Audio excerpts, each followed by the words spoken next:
ما تشيل يا ابني الاطباق اللي على الترابيزه دي. وانت غير المفرش ده. رحيم، وحشتيني. تعالي.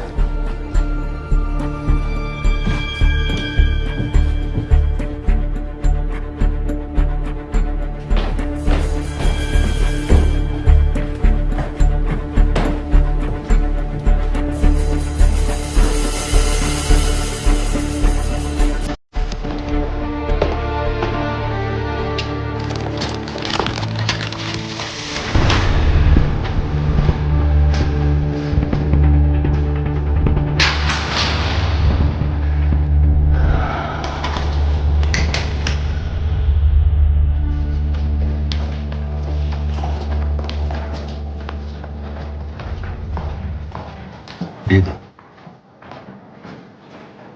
اللي انت شايفه الصور دي جاتلك ازاي؟ هو ده المهم اللي عندك؟ لا ده ليه؟ انت عارفه انك اهم حاجه عندي. تعالي اقعدي عشان افهم. تفهمني ايه؟ انك كنت على علاقه بامينه؟ انا ما خبيتش عليكي حاجه من ما عرفنا بعض. اه، بس خبيت عليا انك رحت لها الفيلا اول ما خرجت من السجن. امينه هي اللي جت لحد عندي طلبت مني اروح معاها. وانت ما عرفتش تمسك نفسك، قمت رايح لها على طول. امينه طلبت مني اني اتجوزها وانا رفضت، مع انك في الوقت ده كنت مخطوبه لعماد. انا رفضت امينه وانا عارف انك مع واحد غيري. عارفه ليه؟ لان انا ما اقدرش اعيش مع واحده تانية غيرك. انت قصدك ان انت احسن مني عشان انا وافقت على عماد وانت في السجن؟ انا ما قصدتش كده. انت ما تعرفش حصل لي ايه وانت في السجن، ما تعرفش انا اتبهدلت ازاي. اسمي بقى على كل لسان علشان كنت مخطوبه لك، وكل اللي اعرفهم باعوني، والوحيد اللي وقف جنبي كان عماد. انا مش محتاج اسمع منك اي مبررات، لان انا مش بتهمك بحاجه، وانا عارف انت عملتي كده ليه. بس انا ما عملتش حاجه غلط. ممكن تهدى داليا؟ الموضوع مش مستاهل. الترابيزه اتقلبت عليا دلوقتي، وبقيت انا اللي بدافع عن نفسي قصادك. داليا من فضلك اهدي، بقول لك انا ما اتهمتكيش بحاجه. كفايه يا رحيم، كفايه. انا اللي غلطانه، ما كانش المفروض ازعل من صور زي دي. عن اذنك. داليا، داليا استني.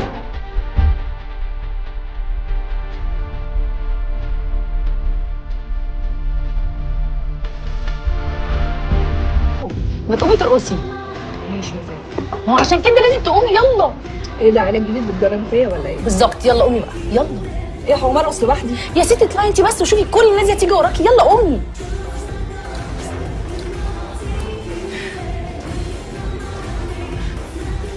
هو انت قلت لعماد ان انا هنا؟ عماد هو جه؟ ايه يا داليا؟ عماد مش محتاج عزومه، ده صاحب مكان، احنا كل ليله سهرانين هنا اصلا. مساء الخير. مساء الفل. عمري. ايه يا دودو؟ ما تردش على تليفوني ليه؟ كده عشان افضل مبسوطه. هو من امتى تليفوناتي بتضايقك؟ من زمان. ده كلام جديد بقى. ما تتعود عليه بقى. جرى يا داليا؟ انت بتعرف في الشرب ولا ايه؟ انا مش عارفه ازاي جاي تتكلم معايا كده عادي بعد ما بلغت عني. انا كنت هتسجن تاني بسببك. اوكي، واديكي خرجتي بالسلام. بقول لك ايه؟ ما تيجي ننسى. انت يا مريض يا مجنون. وانا ممكن اكون مجنون، لكن انا مش حرامي زي رحيم. باخد مجهود غيري. الخطه دي كلها والتخطيط ده كله انا اللي عامله، وهو دخل في الاخر برشط وعمل فيها شجاع السيما. انا زهقت منك ومن رحيم وقرفت منكم انتوا الاثنين. هقوم ارقص بقى. احسن. ما تجيش ورايا. لا، ما انا هتفرج من هنا. احنا هناخد داليا معانا نوصلها. ماشي. لا خد انت مراتك وروحوا وانا هوصلها. لا احنا مش هنسيبها كده. مش هنسيبها، مش ما عارف. تقلقوش انا هوصلها. اتفضلوا انتوا. يلا. انت بتعمل ايه؟ خلاص اتفضل. صباح على خير. شيل القلب.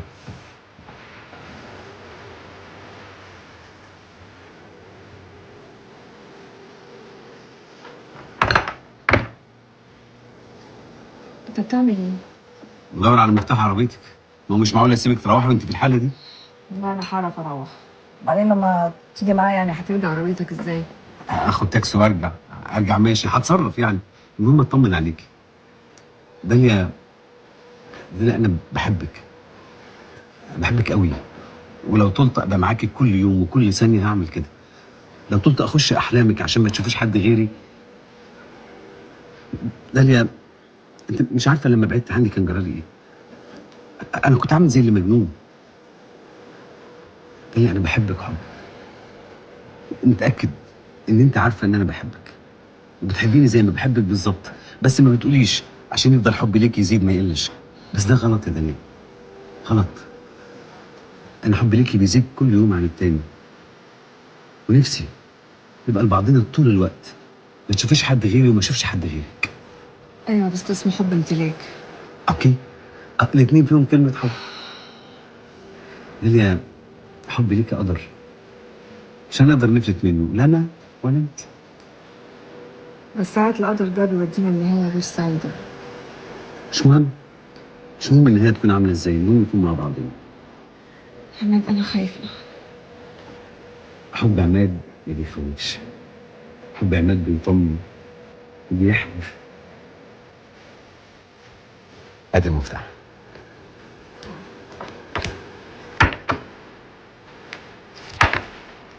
يلا بينا. انا مهلك. اتفضل.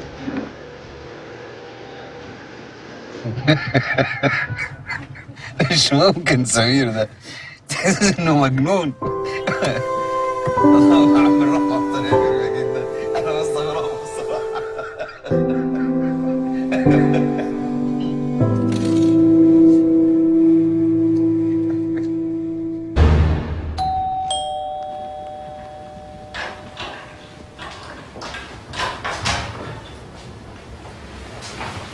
اهي جت.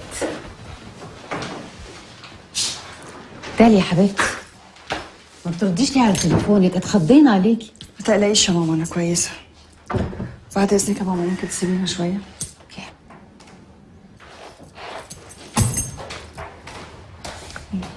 كنت فين؟ جاية ليه يا رحيم؟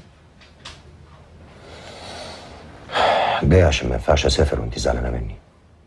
مش زعلانة منك يا سيدي، ممكن تسافر. امال ليه ما بترديش على تليفوناتي من الصبح؟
واني ممكن ابيع الدنيا كلها علشانك. انت مش هتبيع حاجة يا رحيم ولا هتتغير. عارف ليه؟ عشان انت رحيم السيوفي. الرحيم اللي بقى اسمه بالنسبة لي متلطخ بالدم والسرقة والنهب والقتل والرشوة وكل حاجة وحشة في الدنيا. انا ما انكرش ان فيها حاجات كتير من اللي انت قلتيها دي، وده اكبر فرق بيني وبين اي حد تاني. على فكرة انا انا في ناس كتير قوي زيي، رجال اعمال وسياسيين، بس الفرق بيني وبينهم بقى ان انا ما بتكسفش من اللي بعمله. وانت بقى عايزه تعيشي في عالم مثالي كل حاجه فيه ماشيه بالقانون، ما فيهوش حد بيغلط. بس العالم ده بقى مش حقيقي، مش موجود. العالم اللي احنا عايشين فيه حاجة تانية خالص. كل واحد فيه ما عندوش فرصة يختار، ماشي في اتجاه إجباري، واللي يحاول يغير الاتجاه ده بيتفرم. اوعي تفتكري ان السجن ما غيرنيش، لا، اللي ما يغيروش السجن يخرج من الحبس على مستشفى المجانين. بس عارفة، أهم حاجة اتعلمتها جوه السجن إني ما ارجعش السجن تاني. علشان كده لازم أفضل ماشي في السكة اللي أنا فيها دي. فكري في اللي قلتهولك، وخليكي فاكرة دايما إني بحبك، ولما أرجع عايز أسمع ردك.